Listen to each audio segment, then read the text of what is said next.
The tank shuddered violently, smoke curling from its engine, flames licking the metal like angry tongues. Soldiers scrambled around it, their shouts lost beneath the deafening roar of incoming fire.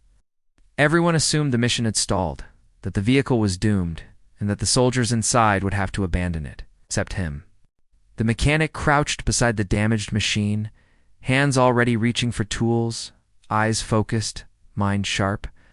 Before I tell you what happened next, tell me in the comments where you're rewatching from. I love knowing who's listening. He'd always insisted, quietly, I'm just a mechanic. Humble, unassuming, never seeking attention. But now, amid the chaos of gunfire and explosions, that modesty met the stark reality of necessity. Every second mattered. Every decision could save lives, or cost them. Dust swirled around him, stinging his eyes, carrying the acrid scent of burnt metal and gunpowder. The soldiers nearby hesitated, glancing at him uncertainly. They had never seen a mechanic move under fire like this. They whispered doubts, questioning if he could handle it, if anyone could. But he ignored them, focused entirely on the engine, the gears, the pistons that could not fail. He could feel the pulse of the machine, the heartbeat of a lifeline that the mission depended on.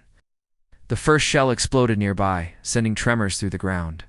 The mechanic's hands didn't shake. He assessed the damage quickly.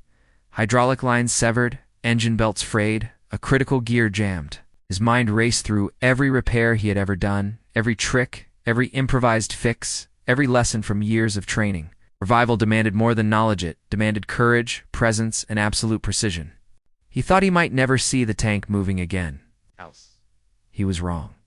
With the precision of someone who had faced far more than mechanical failure, he set to work. Sparks flew as metal scraped metal, bolts twisted, systems realigned. All around him, chaos raged.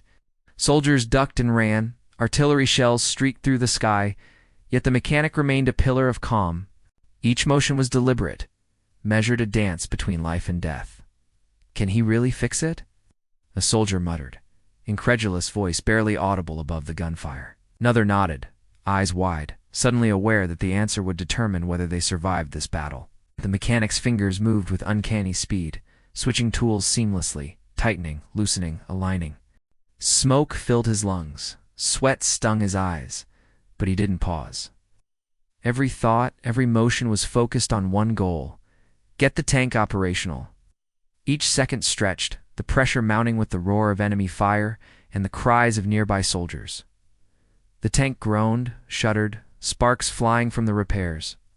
He could feel the strain, the precarious balance between success and failure. One wrong move could ruin the engine or worse, cost lives. Yet he moved forward, every nerve alight with instinct, every muscle coiled for action. Then, a sudden explosion rocked the left flank.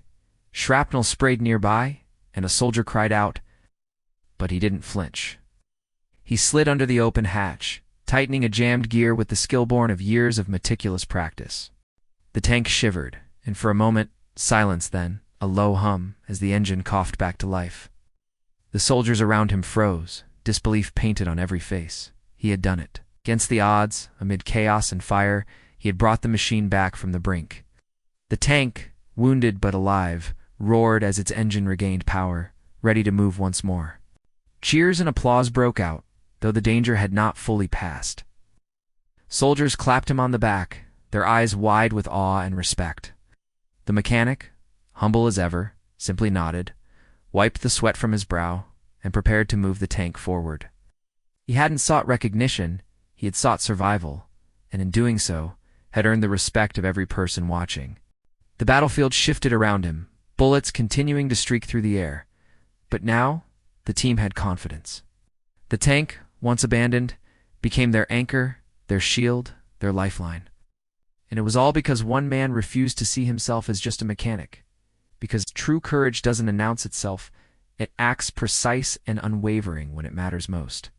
As the dust settled and the unit advanced, the mechanic finally allowed himself a moment to breathe. Around him, soldiers whispered stories that would be told again and again. They asked, under fire, fixing a tank like it was nothing? He simply shook his head, smiling faintly. No heroics, no boasting, just duty, skill, and the quiet satisfaction of a life saved through determination. The story would be remembered not as one of flamboyance, but as a testament to humility meeting courage.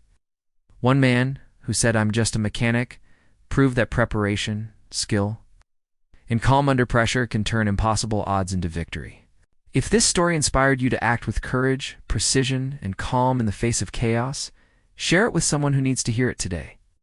And Don T, forget to subscribe for more stories of quiet heroes who prove their worth when it matters most.